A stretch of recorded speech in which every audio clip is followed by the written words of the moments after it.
And in time, what I've come to believe about West Virginia is that we're like the largest case study ever of Stockholm syndrome. We are collectively a group of people who have wholeheartedly bought into the idea that our captor is indeed our savior. And this makes for a very difficult solution. It makes it difficult to find the solutions to waking people up to what's going on because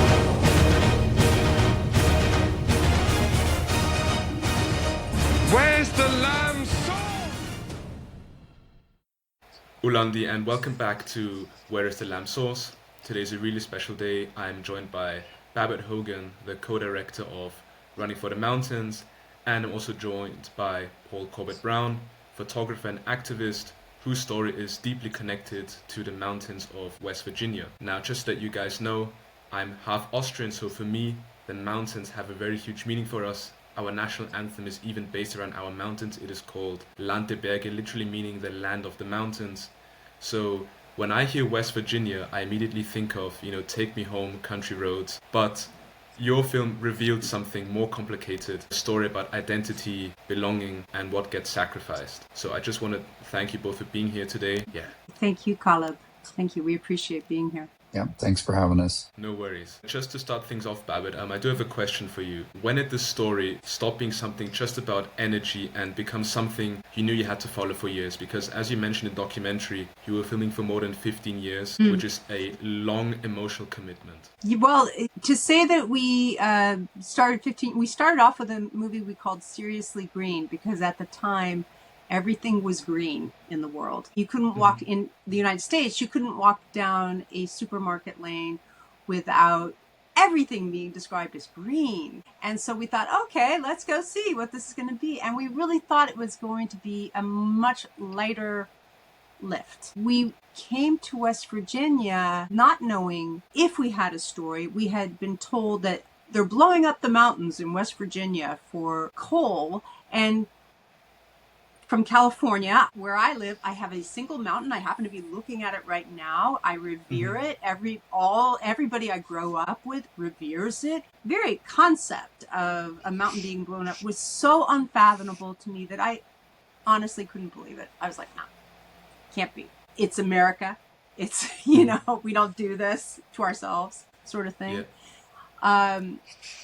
And so I went into West Virginia very doubtfully, very speculatively. And then I went to a mountain that Paul knows really well, Kayford Mountain, followed a tour of union activists with the father of the anti-mountaintop removal movement, Larry Gibson, who unfortunately is no longer with us. And he urged us to pay attention, that West Virginia had been sacrificing so much for the United States, for this big, powerful United States that we had. And it was being left behind, destroyed. And that just hit a chord for us that we couldn't turn away from easily. And though I'm going to let Paul talk in here in a second, but though it wasn't the initial aim of that story, particularly, West Virginia really had all the elements that we needed. We felt the corruption. We felt the hiding. We felt the abuse. We felt like it was a duty, a responsibility to at least try to understand. And what we were hearing from our friends, people who became our friends through the course of the film, was like, we can't get this out. Our media, our culture doesn't support us getting this message out. And so it became even a greater, deeper responsibility of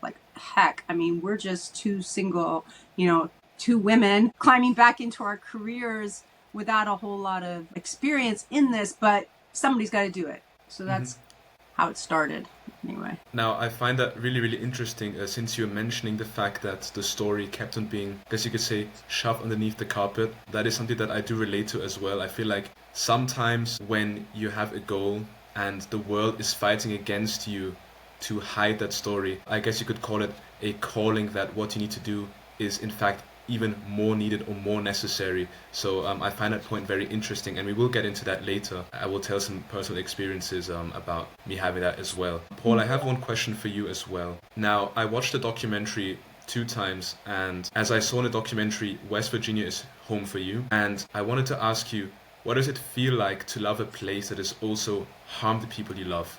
Because with you, I feel like you have this issue where you love West Virginia, but then again, it's also harmed people that are really, really close to you. So I wanted to ask, if it's not too personal for you, what your feelings are about that. Um, that's, I don't think I've ever been asked that question before, or not in that way. Well, it creates a lot of internal conflict, because there's a part of me that just can't quite let go and can't quite leave here, and there's another part of me that couldn't get away fast enough, and that I'm torn between those two parts of myself pretty much every day and many times a day during the day. Often those wounds get reopened all the time. Like pretty much every week now, my mom gets another piece of mail that says they've turned down my dad's black lung claim again, and that's a whole other story. But the short version of that story is that, as a person who spent his life working in and around the mines, he was supposedly guaranteed this benefit that he would be cared for if he got black lung. And you don't work around the mines your whole life without getting black lung. And it's sort of it's an open secret, so to speak, that you're going to get turned down. It's so hard to get black lung benefits. I mean, it's all but impossible to get them. And most people don't even get them until their spouses may get them after they pass. And so for us, every time, my father's been gone for over 2.5 years now, and the fact that we're still fighting for this, we started fighting for it while he was still with us, and we're still fighting for it. And it's just a constant battle. And so every time somebody like Joe Manchin or Shelley Moore Capito or Riley Moore or any of the other people that supposedly represent us in the federal government or even our state government, anytime they get on TV and talk about the brave heroes that fuel the nation and this, that, and the other, I just want to scream. I mean, it makes me so angry I can't even hardly think straight. Talk to you about it right now makes me just absolutely incredibly angry, because it's like, no, you don't care about these men and women. You don't care about them. They're not heroes to you. They don't mean anything to you except that they're money for you and they're power for you, because when they need you, they've spent their entire life working for these benefits and they need them. Where are you? Where are you? Gone. They're nowhere to be seen. There's no excuse that black lung has been a known problem for decades. Decades. There's no excuse that our legislators have not found a way to ensure that these men and women who contract this disease are cared for.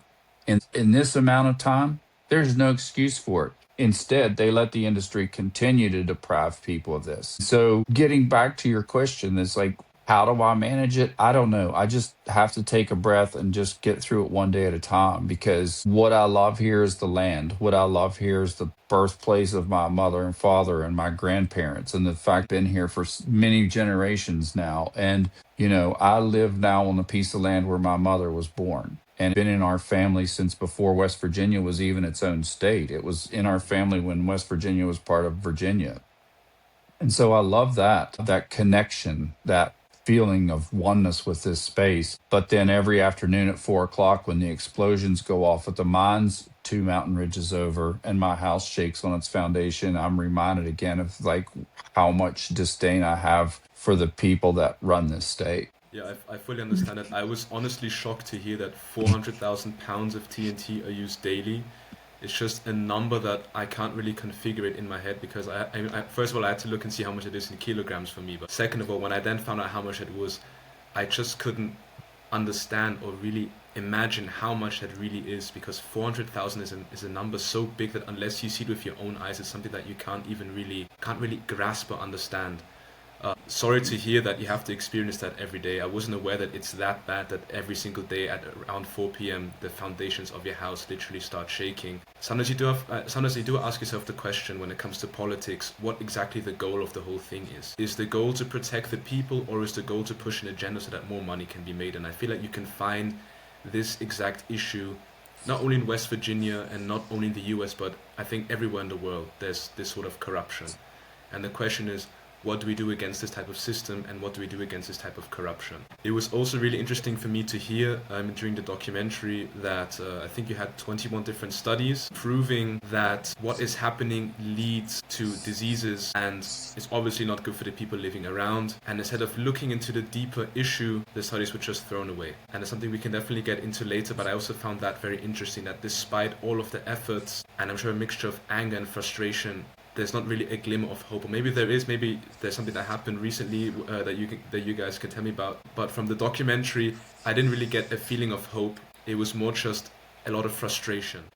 No, there's that number of studies. There were 24 at the time of the filming when we went to that to the different representatives and senators' office. There's almost 30 now. They're all peer reviewed. They're all published in reputable journals. Has anything happened? No. I mean, not to my knowledge. Not to my knowledge. I mean, literally last week, my mom gets yet another letter saying that they've turned down my father's black lung claims. And, I've called these politicians, I've gone to their offices, I've challenged them in public.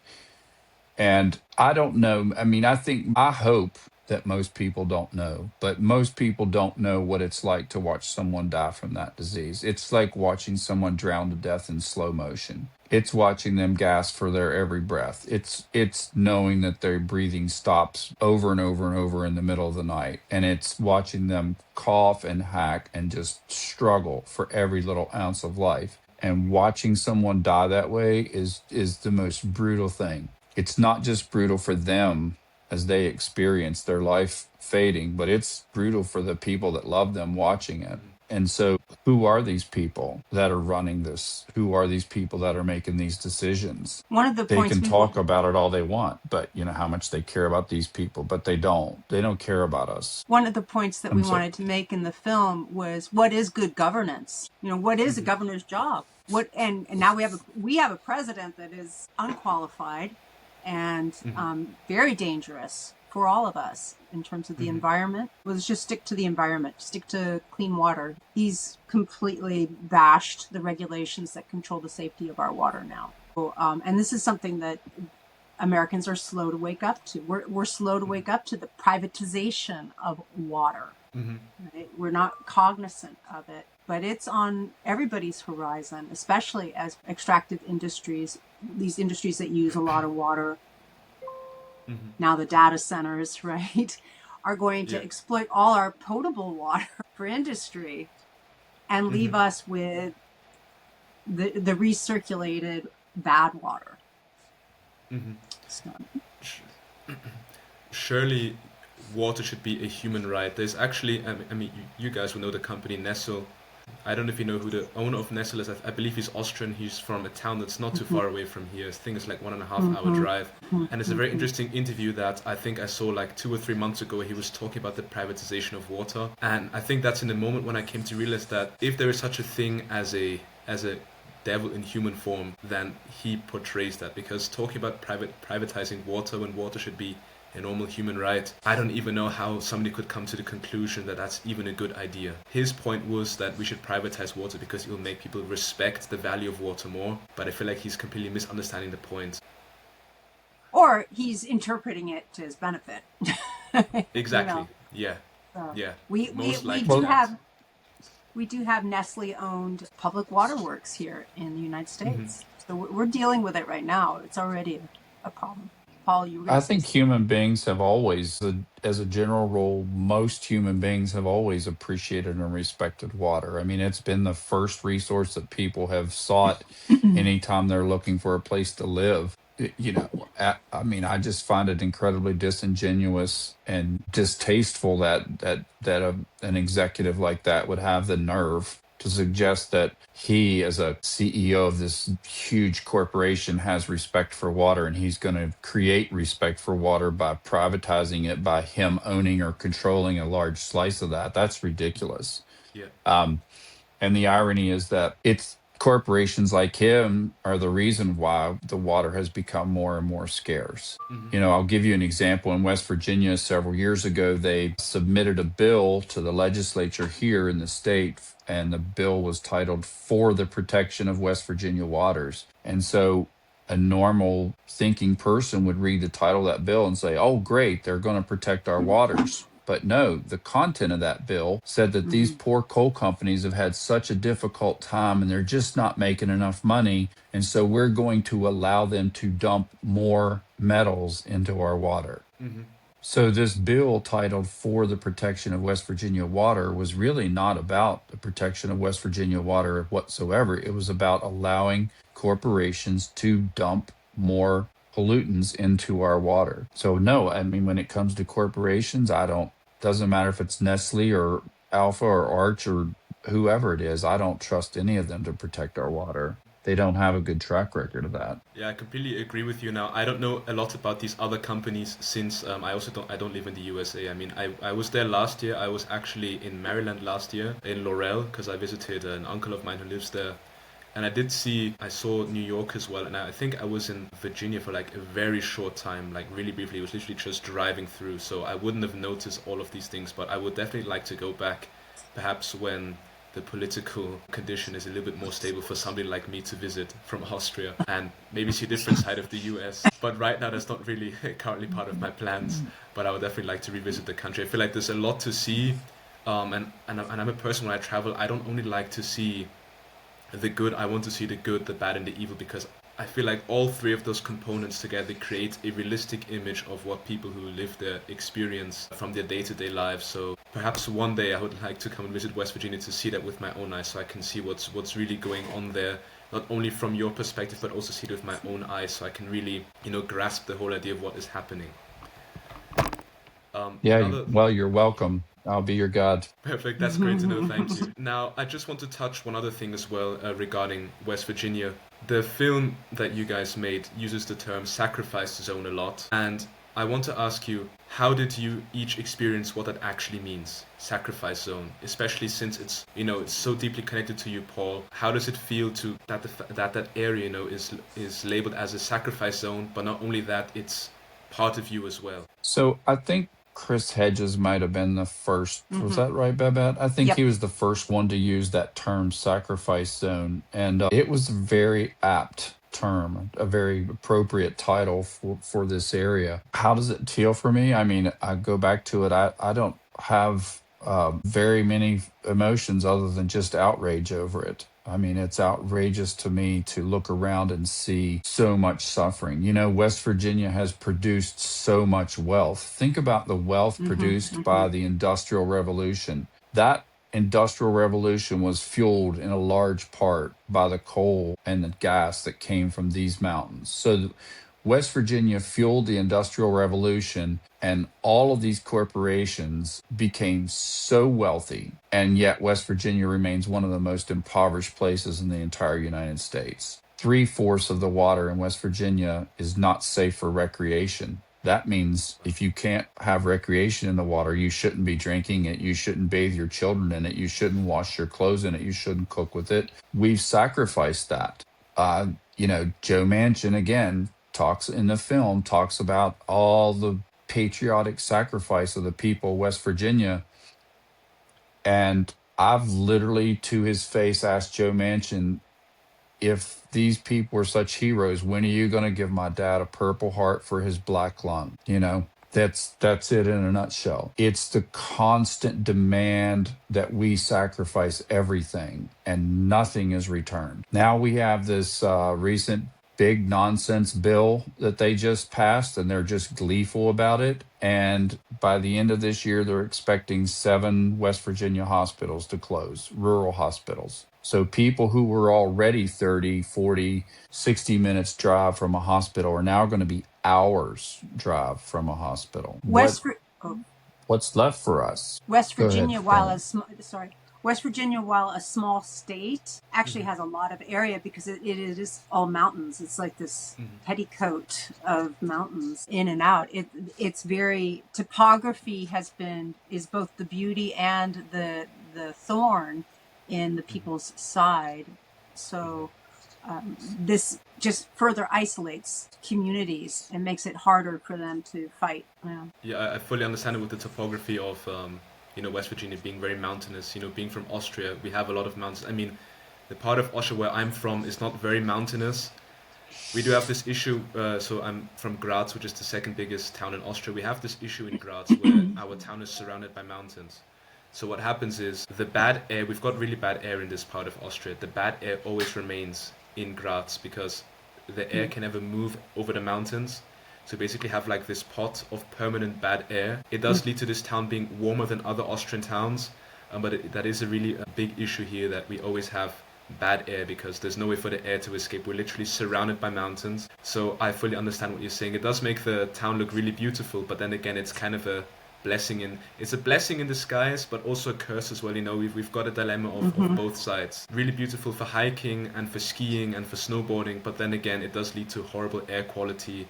And then again, we do have very, very warm and very weird winter months where sometimes, just like a couple of days ago, we have 20 degrees Celsius. Now, I don't know what that is exactly in Fahrenheit. I would have to check that. Or we've got snowy days because of the Russian breeze that comes, and it leads to really, really snowy months. So we've got a bit of both.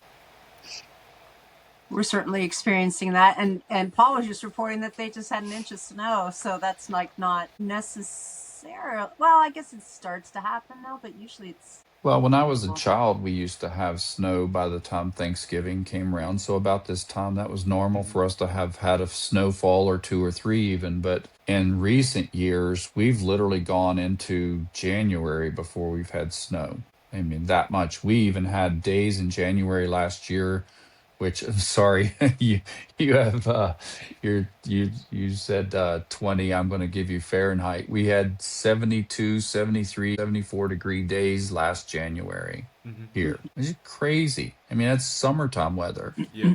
Yeah, I do also find it very interesting, as you mentioned, you know, we were talking about the fact that, you know, West Virginia powered the Industrial Revolution, and perhaps, I think as mentioned in the documentary, why can it not power the new revolution, the Green Revolution? I do find it very interesting that it is the second richest in resources, but then I think it was the 49th in life quality, which is, I mean, almost the bottom. So you do have to ask yourself, then again, what is the true meaning of what is of what is going on? I feel like there should never be a situation where any business, whether it is the fracking business or whatever business, should leads to the depletion of life quality to such a mass that you're the second richest in resources, but then you're 49th in life quality. There should be no sort of business that should lead to such a big disparity in those two different, you know, sectors. So then again, I also find it very interesting as I was watching the documentary, and I wasn't aware that it is that bad. So I also want to thank you guys again for spreading the word. I do ask myself sometimes if people don't want to wake up because they're scared of the truth and it's just like the feeling of comfort, or if they generally just wake up slowly. I do have this fight a lot with myself. Do people not want to wake up, or are they just slow to wake up because it's not shown in the media so much? I think in the United States, we're very addicted to our individuality and our cars and our convenience. It's just such a driver of everyday activity, and it's detrimental.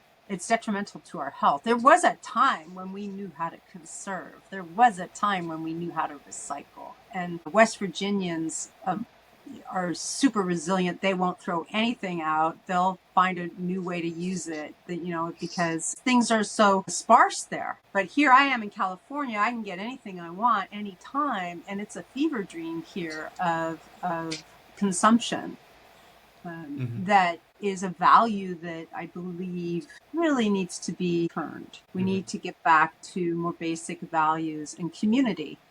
And how do we do that? I'm not exactly sure, except for practicing it myself and urging others. I don't know how we get over it, but I know it needs to happen. Yeah. Paul, do you have some ideas about that? I think, yeah, it's just simply that at some point it will benefit all of us to recognize the humanity of one another and recognize our interconnectedness and our interdependence, and to get over this notion that there's an outside savior, that we are the ones that we've been waiting for. And I'm certainly not the first one to say that, you know, that we're the heroes we've been waiting for, each of us. And we have to find ways to come together, collectively and address these concerns and these issues. And honestly, it's just way more joyful to work together and to help each other and to be in community. It's so much more joyful than where we are right now, particularly in the United States, where it's just every person against their neighbor. It's just, we are so divided right now. And this division is a tool that's been used as long as human beings have fought with one another. Division is a tool to keep people weak. And until the United States in particular right now wakes up to that, we're going to keep suffering through this. But that's the antidote. The antidote is us learning to care for one another again and respect our neighbors and respect our relationship with them. I completely agree. One thing that I noticed when I was in the US, I was there for around a month last year in July, from July to August, right before I turned 20. I went to the US with my mom and my sister. Unfortunately, my dad has some issues. He cannot fly to the US. So we were there for a month. And one thing I noticed, or that I've generally noticed because I've got a couple of American friends, is that the difference or the disparity between Democrats and Republicans has become more and more and more and more. I think you could literally say monthly or yearly. And the fact that people cannot start a conversation with each other is a really, really big issue, because I feel like if you cannot start a conversation with somebody who thinks differently, or try to learn something from them, because you can always learn something from somebody else with a different, point of view, that leads to these issues never being solved, but before even being solved, never being spoken about, because the conversation can never begin. And I feel that's a big issue that I've seen on media and that I've also experienced myself, whilst I was in the US for around a month. The media is a big component of our problem. I graduated in broadcast communications. This was my Bible for a long time. And I revered it, thinking the airwaves belong to the public and they should serve the public. And for me, it's a great offense how the airwaves and now cable has been used to exploit people, to create propaganda, to not tell the truth, and to not tell happy stories, wonderful stories, to only tell violent stories is bad for our culture. I hear about murders happening in a small town in Kansas before I hear about what's happening here in my own town sometimes. And that's like what that has got to change too, our local media coverage. Yeah, I actually deter from reading a lot of news, and that's something that I got from my mom, because my mom told me that she doesn't like reading the news anymore because it's just full of so much negativity. I don't know, somebody could do something wonderful outside, start a project that maybe helps the local town, but you will hear about a murder here, you'll hear about somebody being robbed over there, you'll hear about this and that, don't go outside, it's no longer safe, don't do this, these people have been doing this and that. And it does affect you if you read it every single day. You might not notice it, but it affects your subconscious because you're continuously being fed with this negativity. And then you really have to ask yourself, what is the point of the media coverage if it's only to cover the bad and the ugly, not the good? Paul has traveled the world doing media coverage. I haven't traveled extensively doing media. West Virginia is like my big shot in the world, but I'm sure that Paul, you noticed some stuff too in your different exploits. Oh yeah. So go ahead. No, go ahead. Oh, I was just going to say, I think I mentioned it in the film. The greatest thing that ever happened to me was getting outside the four walls of West Virginia and traveling and doing work, humanitarian work all over the world, literally because it gave me that perspective.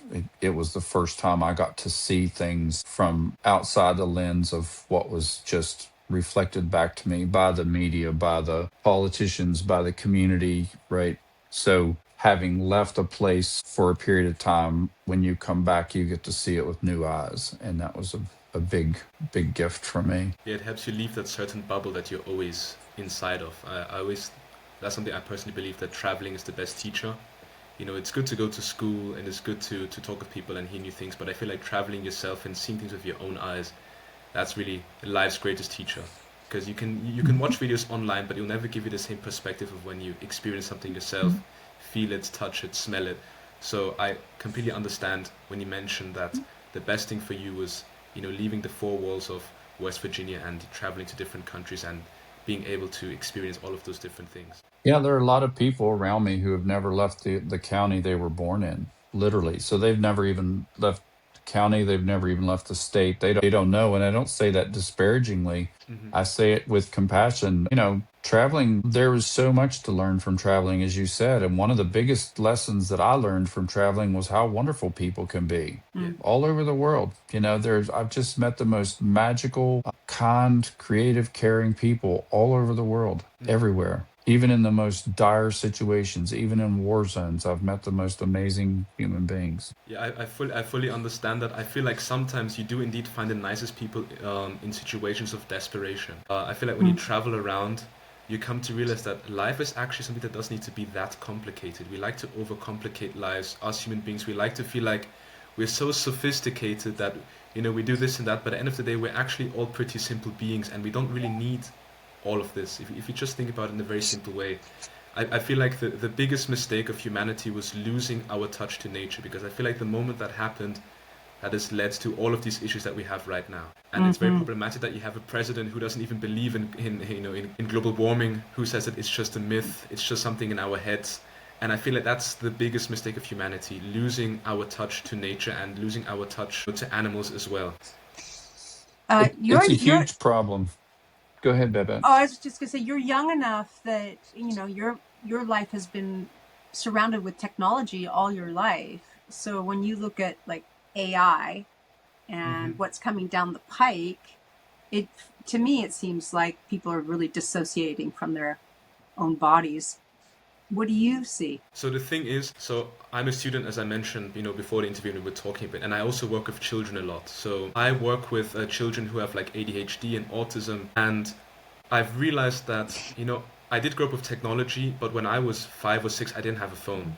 We had one laptop at home, and I would use the laptop to search up pictures of cars because I loved cars so much, and I would print them out and stick them to the wall. I didn't spend my whole time watching YouTube. And even now, when I see parents take care of their children, like you'll see a baby crying in a bus or in a tram, and they'll just give their child a phone. And the child completely dissociates from what's happening around them without even understanding the concept of consciousness, which I just find, so crazy. If a baby cries, you give them a phone. A child cries, you give them a phone. You're feeling bad, you start scrolling on Instagram.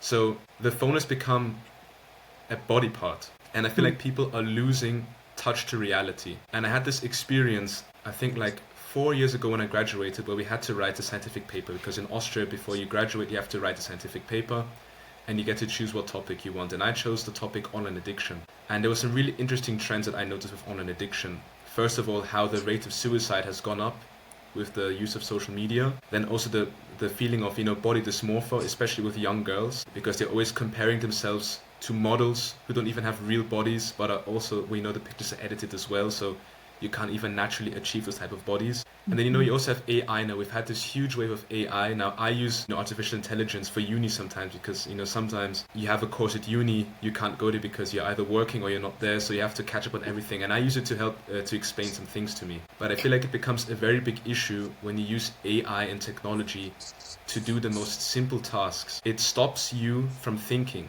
You forget how to think. And I think that's the biggest issue with AI. There are studies that show that when you use AI, even to write a simple text, that your brain becomes so inactive that students struggle to even recall what they just typed, because none of it is actually from your brain.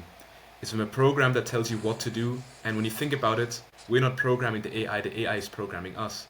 Right. Yeah. So there are really good sides to AI. I find it useful, but it depends on how you use it. And mind you, there is a bad side to AI. Everything that you say to AI, it has to go somewhere. So people use AI as, I've literally seen people use AI as their psychologist, as their, as a person to talk to. All of that information you're feeding has to go somewhere and is saved somewhere. And if there is a data leak one day, I don't want to know what's going to happen, but a lot of people are going to suffer if there's a data leak at one point. Just like with back in the day with many different, social medias where there is a data leak, you certainly find out these weird things about different people, and people need to be really, really careful with what they're willingly feeding into these systems. So I feel like we need to be more aware of protecting our own data and also not losing the touch to reality. So I like to switch off during the weekends a lot. If you call me during the weekend, I definitely will answer, but it might take me longer to get back to you, just because sometimes I get the feeling that even me, myself, who's aware of all of this, is losing the touch to reality. So, I like to switch off, meditate, and spend some time, somewhere out in the forest or in nature, and just cool down before the week comes again with all of its new challenges. think that's a great idea. Pass it around. Yeah, Yeah. my happy place is walking around our watershed, Yeah. which I has feel like redwoods and oaks, and like it is such a it's such a place of rest and rejuvenation for me. It's essential. yeah, it's always Yeah, good to this is have something a that's place been to rest. And this is something that I think has been going on for a few generations now. It's not just the AI, but certainly the AI has magnified it. And it's this whole, we always speak of nature as if she's something out there. It's always in the third person. I want to get back to nature, or I'm going to go find some nature, or whatever. And as humans, we've now developed this sort of just inborn belief that nature is something outside of ourselves, that we don't even consider ourselves part of it anymore. But we are part of nature completely, and we're never going to be outside of that. Coming back to that reality, I think it is hugely important for us as a species as well as individuals. I completely agree. Like even when we talk about animals, we always say human beings and animals, but at the end of the day, we are animals as well. We're not Exactly. anything different. I mean, we might be a little bit more sophisticated in certain ways, but at the end of the day, animals communicate, they drink, they eat. They also reproduce. Everything that we do in our day-to-day lives, animals do as well. So we are also animals. They might not be able to talk English, but we're definitely all animals as well. And the constant separation from nature definitely needs to stop, because I feel like that's what's making us so disconnected. It makes it so easy for us to then say, you know what, I just had a piece of chewing gum in my mouth, let me throw it onto the floor because somebody else is going to pick it up for me.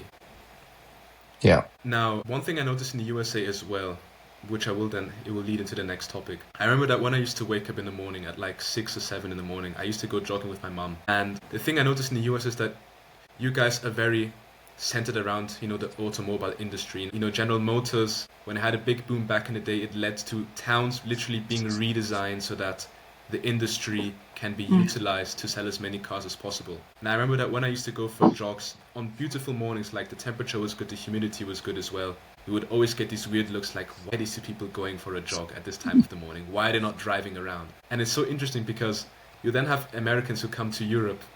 Doesn't matter if it's Austria, Germany, or a different country, and they'll be completely shocked that people walk literally everywhere.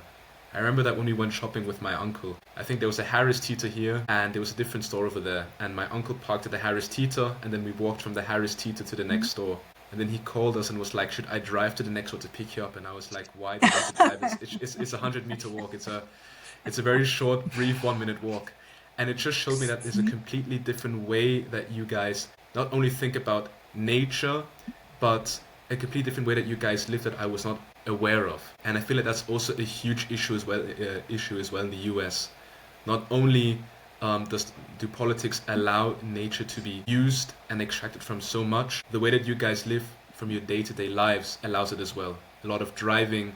Some places have no public transport. I struggled a lot with public transport when I was in Laurel. There was no way to get around without a car. Or I had to walk uphill for half an hour to get back home from Harris Teeter. So yeah, I asked myself, why are these things not being pushed? Public transport and all of these other things that could make life so much easier, but then again would be bad for the automobile industry, which I guess is not what politicians want, because, cars mean a lot of money. It's interesting how that's being shaken up right now. I don't know how it's all gonna land, but with all the tariff stuff and everything, I was recently getting my car serviced at my dealership, and they had no cars for sale. They only had used cars for sale. This is a Toyota, no new cars. Wow. Okay. They're very eager to get my car to resell it. They'd like that. I'm like, I don't think so. This goes back to sort of our addiction, at least in the United States. What we've learned is that we somehow deserve this plenty and this convenience, and we don't actually pay the price for what that gas costs. Chevron has these signs posted at their local gas stations of like, did you know that half of what you're paying for in gas is just going to taxes? And I'm like, did you know that half of what I'm paying for is you're publicizing that, that our money is being used in this way? Did you know that our money is being used to reinforce the subsidies to the oil and gas industries rather than to green technologies? There's a lot of things to break in our personal habits that I think is hard for people, but it really hasn't been that many generations since we had what Eleanor Roosevelt, wife to our President Roosevelt, had the Victory Garden. And then everybody had a Victory Garden. Americans were capable of producing this kind of thing. I'm not sure if Americans today are as willing or have as much of the can do that has typified us in the past. I think we've gotten a bit lazy, passive. And again, it goes back to technology. It's been made to be so easy for us. Yeah, That's it. very true. I live in a very physically active place, Marin County here in California. Everybody's out hiking. Everybody's out biking. It's not typical America, but I still see those expectations. I get to have this, and I don't have to. Why should I have to pay a higher price? When I lived in France for a half year, and this was way back in the 80s, and gas was $5 a gallon. I was like, that's what it should be in the United States. It should be that. That's what it really costs. If we would start paying the real costs of energy, it would begin to control our behaviors. Yeah, I was shocked at the gas prices when I went to the US. I mean, I did live in the United Arab Emirates before. We have very, very, very cheap, gas and petrol in the United Arab Emirates because it's literally a haven for oil. Then when I moved to Austria, I mean, I wasn't driving a car yet, so I was not aware of how much, those things really cost. But then when I went to the gas station for the first time, I was like, wow, that's expensive. I was like, maybe I don't really want to drive anymore, because I was just looking, I was like, wow, if everybody had to pay this amount of money for gas every single time they drive their car and the tank's empty, people would stop driving. And it happened during the pandemic. When the prices went down, people were driving a lot. I think that at one point, I think a liter of gas was around €1, so a little bit more than $1. And then afterwards it completely went up. And people would cross the Austrian border into other countries to take their gas because it was too expensive here. And at one point there were regulations not allowing Austrians to, for example, go to Slovenia and use their petrol because it was cheaper. So, there was a whole, I guess you could say not a war, but there was a whole conflict of, I need to drive. Where can I get the cheapest gas? Should I drive for half an hour, leave the country, go somewhere else, and then come back? But then I'm using other people's resources, or is how much it costs more important to me? So, we had that constant issue. Speaking of money, I then do have another question. What was the clearest example, during making this documentary, you found of political power being directly tied to extraction? That's also tied into a lot of money as well when we're talking about politics. I then want to ask, what are the clearest examples, that you found of political power being used or that were being tied to that extraction in West Virginia? Pretty endless. Paul, do you want to take some of this?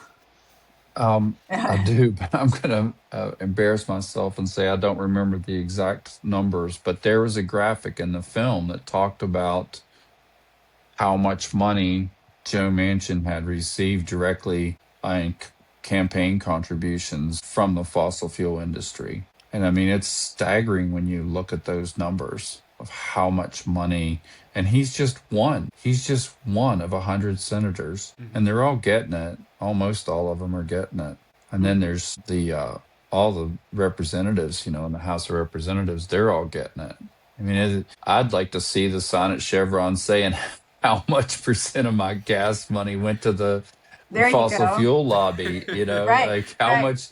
much, 20 cents of every dollar of your gas today went to our lobby in DC or whatever the number is, that's what I'd like to see. There should be when there's an obligation to report that. Do you feel like there should be a limit on how much money politicians can receive during a campaign? I know that there was a bill that was passed, I believe, that basically means that you can get as much funding as you want, if I understood it correctly.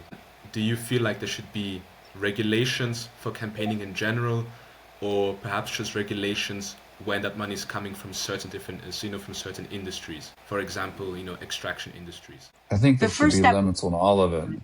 Yeah. Go ahead, Babette. Well, we need campaign finance reform again, which these last few Congresses have shot away, and the Supreme Court has shot away. The original ruling from the Supreme Court back in the 1800s that set up corporations to be people, it didn't say that, but it got reinterpreted over the years and then strengthened, ultimately led to Citizens United. But even just getting rid of Citizens United wouldn't be quite enough. It's just that it really opened up a it just made it so much more apparent how awful money in politics is. Campaign finance reform, public financing would be great. It's a hard sell here in the United States, but it's really what should occur in order to get more intelligent and honest people in politics. And unfortunately, the media wouldn't make as much money then. And so that this is, again, this triangulation. The media is really culpable because they make a lot of their money during campaign season. So they've used, and rather than opening up the conversation, they in fact sent their sports graphics team to handle the political side. So everything is like a game. It's very team-oriented, game-oriented, fight. It's not a conversation. It's not it's not a enriching conversation, and that's part of our problem. But it feeds itself. It's a they get to put money in their pocket again whenever those elections come about, and it's gotten worse, much worse. So, campaign finance reform. There are things that we have on our wish list. We know exactly how to get to what we need. Term limits. How do we get to it? How do we push? And progressive candidates have long been asking for this kind of situation or oversight, whether you're a libertarian or whether you're a green-leaning human. The fact that there's so many moneyed interests is going to take away your powers. So we hopefully can start convincing people. And that was one of the messages of our movie. We wanted to reach out to people who might not otherwise be thinking along these lines and help provide some solutions. Understood. I also found it really interesting when I was watching the documentary, how all of those policies show up in the daily life of families who live in West Virginia. I mean, Paul, perhaps it's something that you want to touch on, but for example, the fracking near homes and, the cancer clusters. And then also the Halliburton loophole, which basically means no chemical disclosure to the public. I mean, I found all of those things really, really interesting, especially considering my background at university. I'm a biomedical engineering student, so when it comes to chemicals and how that reacts in the human body and what those things lead to, I find those things very interesting because I saw a long list of chemicals that float around in the air, and I was shocked, and I asked myself, how is it possible that these things are allowed to float around whilst affecting and infecting people living in those areas?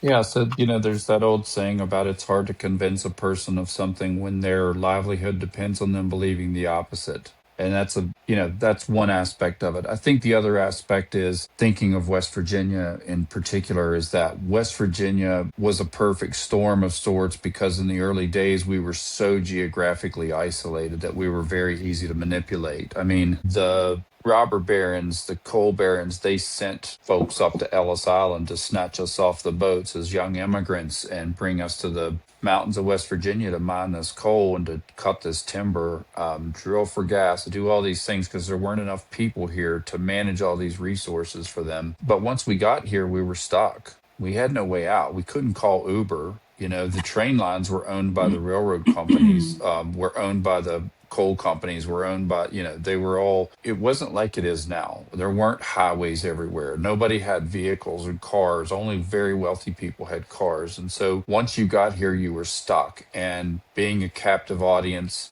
proved very valuable for them. And in time, what I've come to believe about West Virginia is that we're like the largest case study ever of Stockholm syndrome. We are collectively a group of people who have wholeheartedly bought into the idea that our captor is indeed our savior. And this makes for a very difficult solution. It makes it difficult to find the solutions to waking people up to what's going on because, again, they keep electing these same politicians and they're voting against their own interests over and over and over again. The people that are elected to represent us are just, it's obscene who they are and what they do. And I mean, I've called them numerous times. I call them every week, basically. And like, tell me how much you hate West Virginians without telling me you hate West Virginians, because all you have to do is look at what you've done this past week or what you haven't done. And yet people still vote for them. They still vote for them over and over and over again. And so this is our heavy lift here. This is where we have such a challenge is educating our neighbors and educating the voters, not only to educating them to do a better job selecting their representatives, but also educating them on why it's important to vote in the first place. Mm-hmm. And so these are big issues. In fact, in West Virginia, your voter turnout is like 30%. Wow. So 30% of the people are making that decision, and in part, it's hard. There's not, again, it's so topographically difficult to get around, so it's very effortful for people to get to the ballots. And I think you guys don't have mail-in ballots now, or do you at this moment? I know that there can't was keep up with it, but there's always, the governor of West Virginia right now is a total Trump lackey. I mean, I don't know if this guy's ever had an original thought in his life. He's not from Trump West didn't Virginia, give it to by him. the way. He's He's not a even from carpetbagger. West Virginia. Okay. He was oil He's and from gas New guy. Jersey.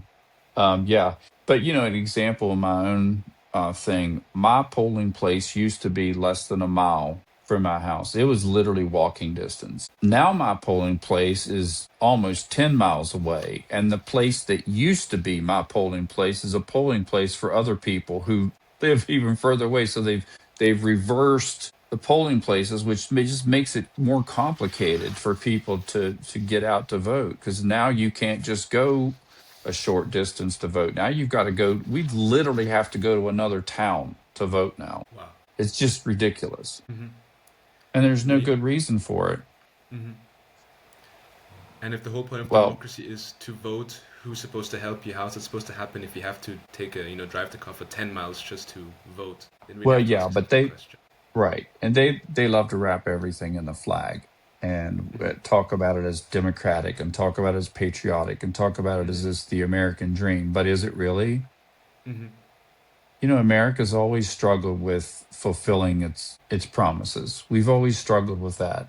But that doesn't mean we give up. It just means we have to take a clear-eyed look at the things that we say we are and the things that we say we want to be, and how do we get there, because this isn't getting us there. This is taking us further and further and further away from who we say we are. Mm-hmm. The land of the free, as they like to say it, as I've been hearing a lot recently. Well, it is an experiment. It's an experiment, and we just hope that the experiment gets to continue. You're a scientist, so you can appreciate that. We're trying. So it ends up that we do have to sort of throw ourselves at the wheel and interrupt the movement that we see is antithetical to what we grew up believing was true. And I think, both Paul and I are keenly patriotic, but we know that the environment needs to be protected in order to demonstrate that patriotism. I feel like I'm seeing two issues when it comes to voting. First of all, it happens a lot here in Austria as well. So we have different parties. We've got more than two. In the US, you have two main parties. We've got a couple of main parties here. And normally, if your grandfather voted a party, your dad votes the party, you vote the party. And I feel like it's just voting what you already know. Instead of really looking into what they're trying to do on a political level, you just vote what you know. So you constantly have this thing where people just vote for the Goliaths of the political scene. Perhaps there's a newcomer that could do something better or do something differently, but because you already know this face, because your dad knew this face and knew this party, you just go and you vote that party. And perhaps that's a big issue that people are facing in, West Virginia as well, and I think generally around the world, that people just vote for what they know and don't really look into the whole story. That's so true here. I know so many people say, my granddaddy voted this way. It was good enough for him. It was good enough for me. And, for me, patriotism isn't supporting your government no matter what they say. Sometimes the greatest act you can have as a patriot is resisting a government. Martin Luther King was talking about that. There were times when laws would be more immoral, and it became our moral duty to oppose those laws, and not just to oppose those laws, but then to work to replace them with more appropriate laws. And so, one of the things that I talk about with a lot of the students that come to Cayford Mountain is simply that there are things in this country that are legal, but they're not ethical. And there are things in this country that are ethical, but they may not be legal. And so it's up to us. I mean, we have to determine, are these laws ethical It may be legal to blow up a mountain. It may be legal to pollute a river, but is it ethical? Right? Yeah. Was it ethical to deprive Rosa Parks of the seat on the bus? It was legal to, but it wasn't ethical. Yeah. I think we're really in a crisis of values, and maybe you see this in Europe too. But in America, I certainly every day feel like we're in a crisis of values. For those who are listening to a rising power of Christian nationalists who present that white Christianity is something that is anything to do with a God. It's unfathomable. I didn't think we would get here. I wasn't afraid of this level of hatred based on race. It's mind-boggling to me to find us here. But here we are. Yeah. We have that issue in Europe as well, for sure. It's less Democrats and Republican, more left-wing and right-wing in general, where people are struggling to start a conversation. So, we have this, we had the refugee crisis in 2015, and a lot of people from Syria, Afghanistan, Iraq, they moved to Europe. The EU said, we invite you guys in, you can stay here. And we have this constant issue where people will label everybody from that region as criminals. But then we also have this issue where people are like, they're refugees, they can do whatever they want. And as somebody who moved to Austria during that exact time, I moved here in 2015. I remember that the first thing that I was asked was, how did you get here? Did you swim over? And I was like, no, I'm not a refugee. I flew over. I did not swim over, I'm not a refugee. We just moved from the Emirates to Austria. And the thing is, I couldn't speak German back then, so it made it even harder for people to believe that I am indeed half Austrian, because we only spoke English at home. And you had this constant issue with people look at you weirdly, because you don't really belong, you don't really fit in. But are they looking at you weirdly just because they like to stare in Austria, or are they looking at you weirdly because they're constantly judging you? And that leads to society then splitting into, we like the people who just moved here and we don't like them. And people use this hatred to fuel their campaigns. You've got right-wing politicians in Austria who come up with these weird mottos, for example, keep the country in a Christian hand, or, get rid of the burqa and whatever. And I'm a firm believer that if you move to a country, you need to respect their values. But then again, I'm also somebody who believes that you cannot just put everybody into one pot. You're not a bad person because you're from this area, you're a bad person because you're a bad person. And that's the issue that many people have. They cannot differentiate being a bad person between being a bad person and perhaps being from somewhere where people come in with all sorts of issues. Many people are coming from war-torn regions, they're taking trauma and all sorts of things with them to a new country. And you have to deal with those things first before, you can finally turn back into a normal human being. And that's the main issue. People cannot even start a conversation. You see somebody who looks different, you can't even talk to them or greet them. And I feel like that fits not only to, the US, as we were just talking about before, it fits to, I believe, everywhere in the world right now. I feel like if you look at every single country, you will find a group of people who are marginalized or who are looked at in a weird way just because, of something that happened. And without conversation, nothing can change. As you were saying before, being, a good patriot is not only about, saying you love your country, but trying to oppose the system so that your country can grow. Some things, as you said, are legal but unethical, and some things are ethical but not legal. And I think, I hear you and understand what you're saying about when you come to a country, it's important to be mindful of their customs and these things. It's likewise incumbent upon every collection of people that they examine those values. And they really examine what their national values are. And are those values serving the greater good? Are those values upholding human dignity and human rights? Right? I mean, there was a time not so long ago that if you came to this country, you would be expected to observe the fact that we held people as property, that we denied females the right to vote. And, were those things right? No. And it was for us as a nation, and we're still wrestling with it. I mean, we haven't come through this yet. We're still fighting with it and wrestling with it. Yeah. And this current regime is just like reigniting all of that for us. But it's upon us to think about these things and really think about who we really are, not just accept some motto or something printed on a flag, or like who are we really, and what do we really stand for, and what do we really value? And then let's make ourselves, whoever we are, whatever collection of people we are, let's make ourselves worthy that people would come to us and want to respect our values and respect our customs and our culture. Yeah, I feel like we always like to assume the worst of people who maybe look or act a little bit differently, and I feel like we can all learn from each other. You know, Sure. if we just started the conversation, I feel like we would be a lot further ahead than we are currently. When sometimes I ask myself, what has really happened in the last 10 years since I've moved to this country? Like, how have we really progressed as a people? Now, the Austrians constantly struggle with being patriotic because when you think of patriotism, you know, we always link it up to Hitler. You know, Hitler was Austrian. People often assume he was German. No, he was Austrian.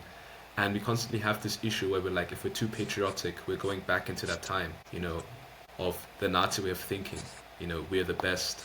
We want to get rid of a certain type of people, and that's an issue we struggle with. So you're not going to go around Austria and see Austrian flags hanging. No, the people love their food and their culture and everything else.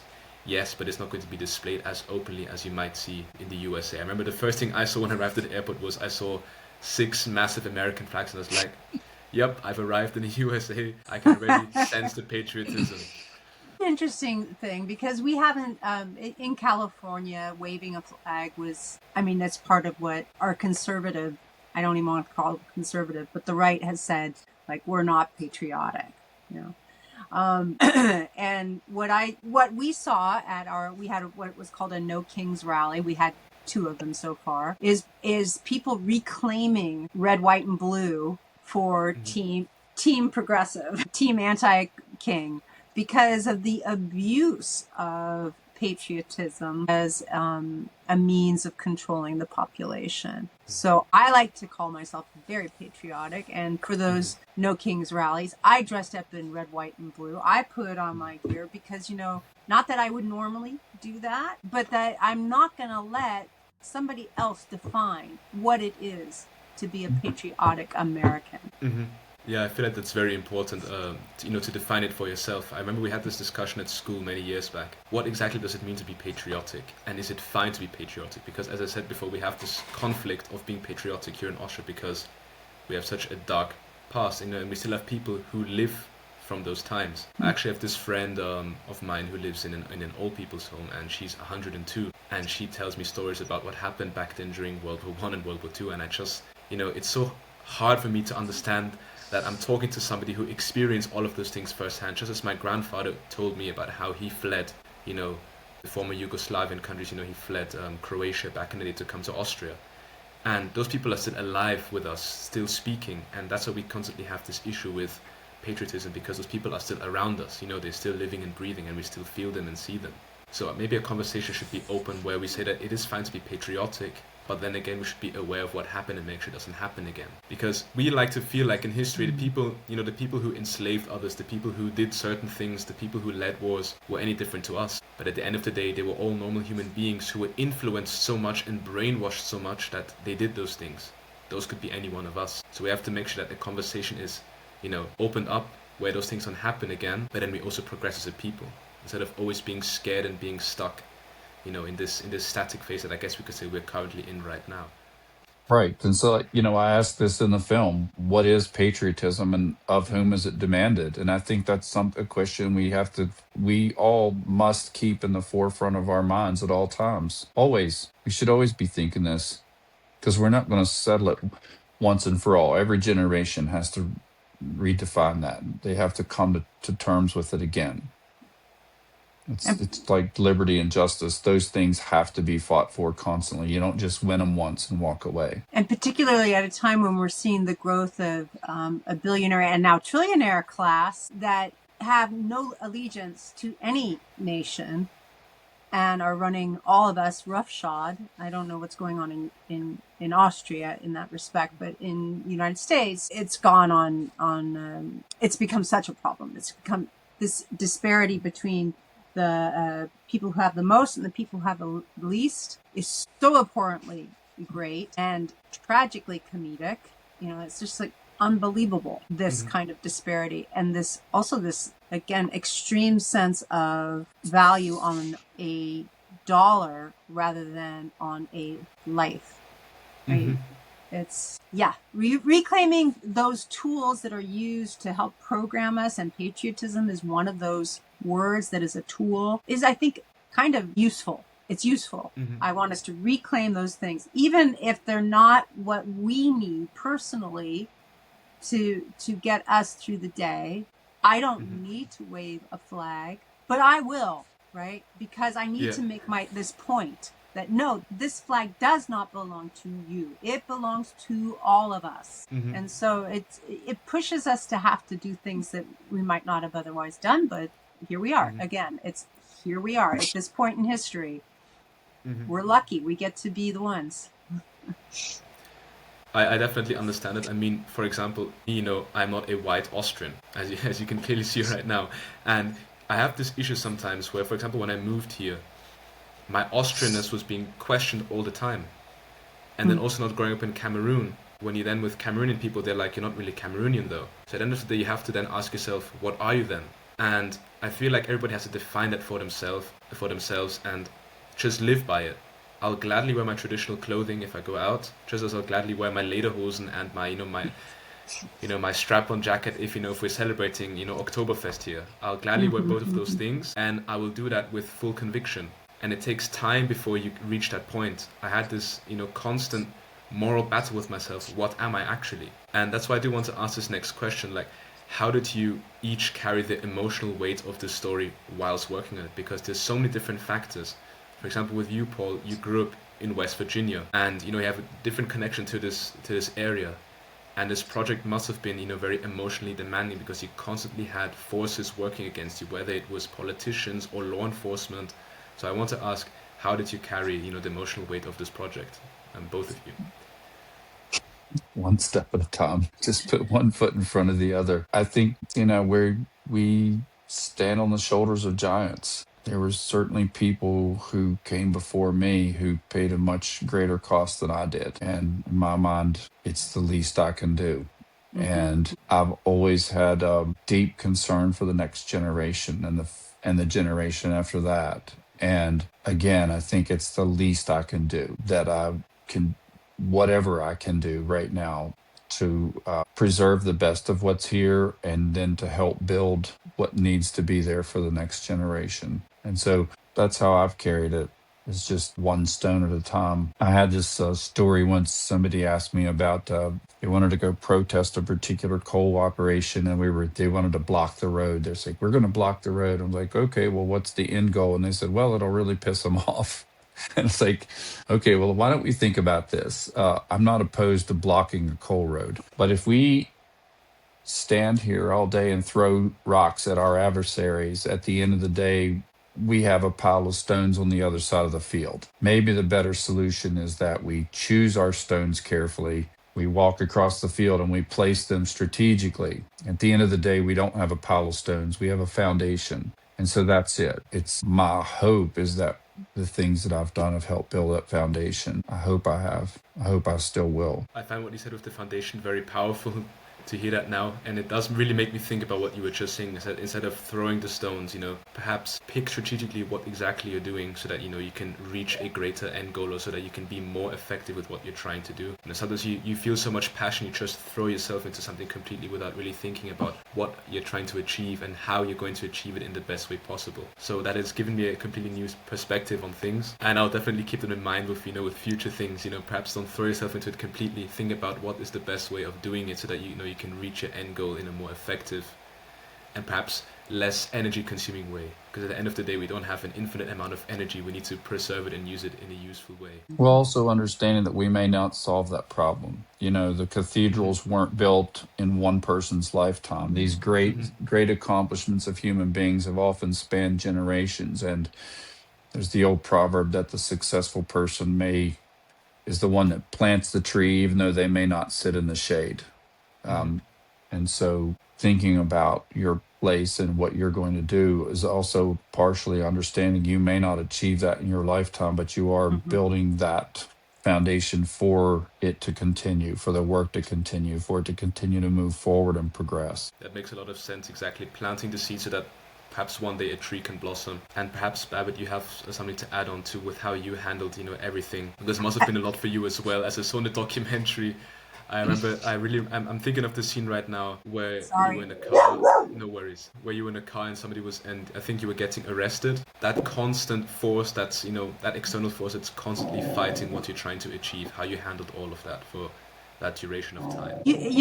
Caleb, you'll appreciate this. I think that my being arrested, for example, was one of the most spiritual, life-changing experiences of my life. Nothing was the same after that point. And I understood really the depth of the story. I don't know how I could have been kind of dumb about it before, but that really sort of nailed it. And not because I was personally affected, but as I was getting arrested, I looked out across the way and here were some very pro-coal people, and they were smiling about a human getting arrested for nothing, right? And they were rejoicing, and it woke me up. And I said, what is wrong with my country?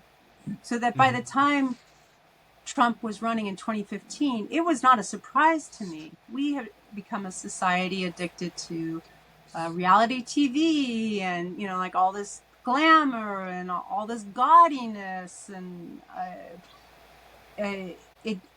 everything that devolved afterwards did not surprise me. And the fact that we are here today, with the exception of the rise of a white Christian nationalist Nazi system, that's the biggest surprise for me. But in terms of fighting for environmental causes, I'm not surprised.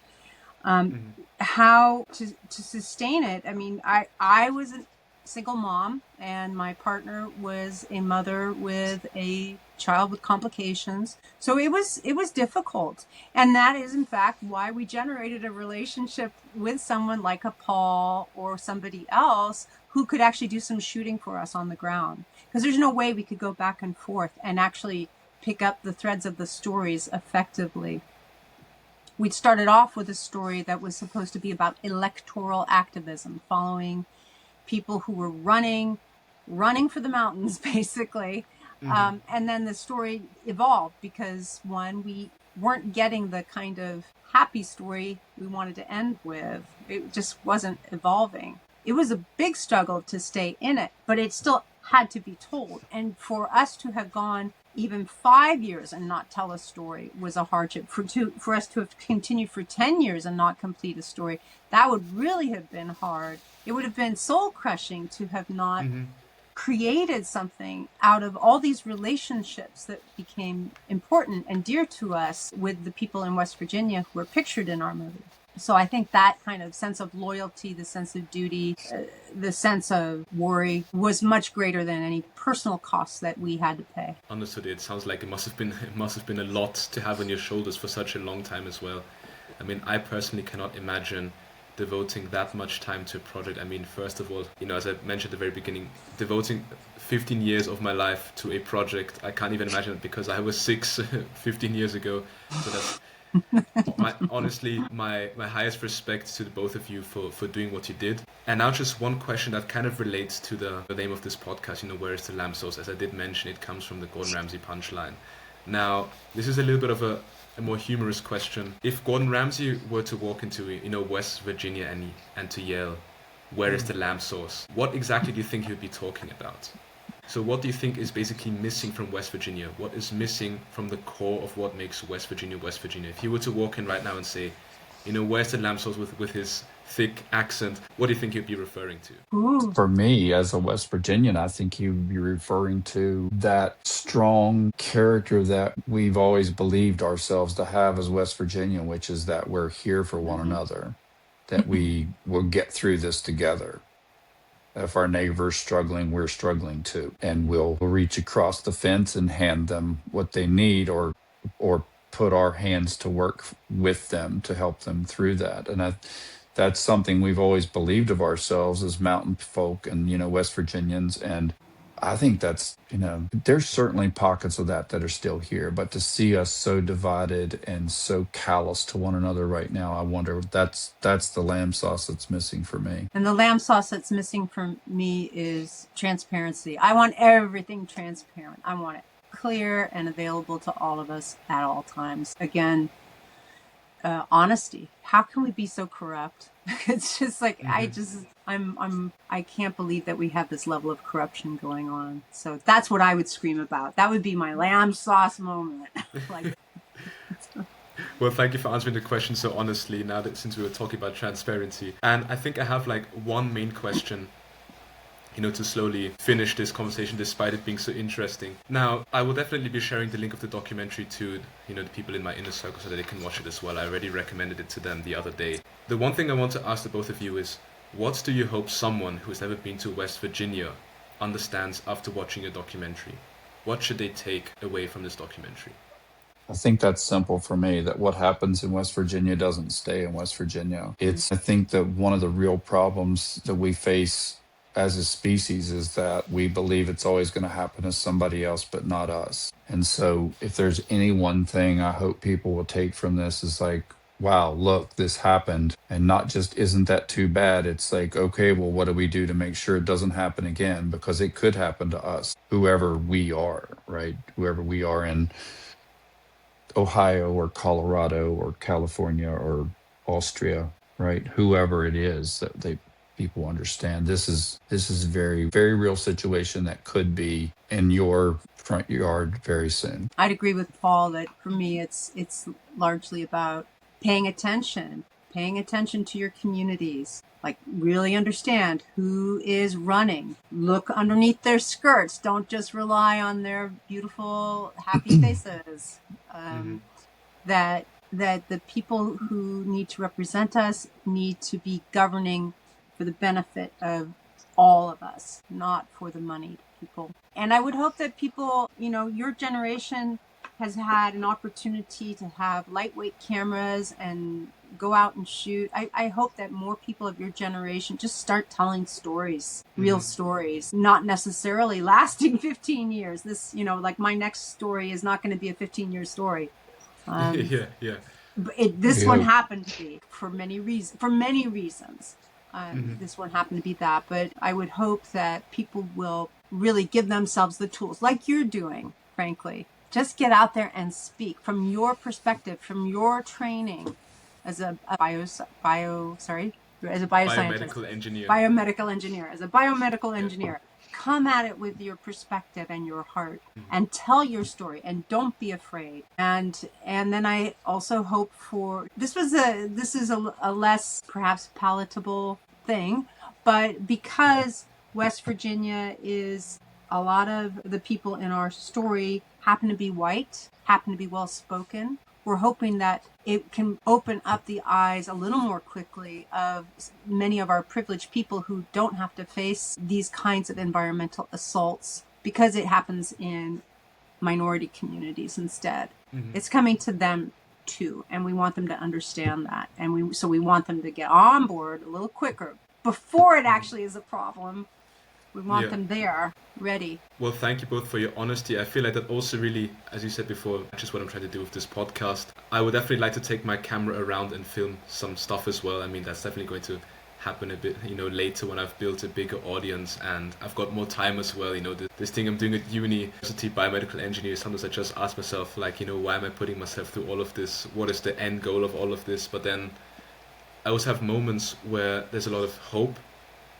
And I realized that I'm actually, what I'm trying to achieve is actually, manifesting, I guess you could say. I started this podcast 6 months ago. I had a podcast before that as well in German where I was just talking with my friends about, all sorts of things, sports, music. And then I thought about it. I had like this really weird dream in April. It was like a month after something significant happened in my life. And I was like, okay, maybe I need to get back onto the microphone and start talking about things that are more important to me. I mean, I love sports and I love music, but everybody's talking about sports and music. Maybe I should talk about things that people don't really want to talk about. The more fragile moments of my life. I am 21, but I've experienced quite a lot of things. I've not only lived in Austria, I've lived in, 3 countries altogether, and I've seen a lot of different things. And I come from a very multicultural family, as you already know, half Austrian, half Cameroonian, but it goes even further than that. So I decided to start this podcast so I can, talk with people like you both, and so that, these stories can spread, because I feel like, as I said numerous times today, if there's no conversation, no change is going to happen, because, if we just stay in this constant, phase of not doing anything, of accepting what is happening to us, then no change can be ignited. So that is the whole point of this podcast. Where is the lamb sauce? I mean, what is going on and what needs to be spoken about? So I just want to thank you guys for coming on today, for being my first guest. It was a really, really nice conversation, and I hope that I can have many more conversations like this, and that more stories can be put out to the public like this. And yeah, truly thank you both for coming on today. Well, thanks so much for having us, and thank you for what you're doing. It's really important. Thanks for following your heart. No worries. Okay. I hope that we can have another conversation about something else soon. And to anybody watching, please check out the documentary Running for the Mountains. I will be putting all of the links in the description on YouTube, on Instagram, everywhere where I'm currently posting. And if you do have any questions, feel free to send me emails. I will be answering all of them. And thanks for listening to Where is the Lamb Sauce? Where's the lamb sauce?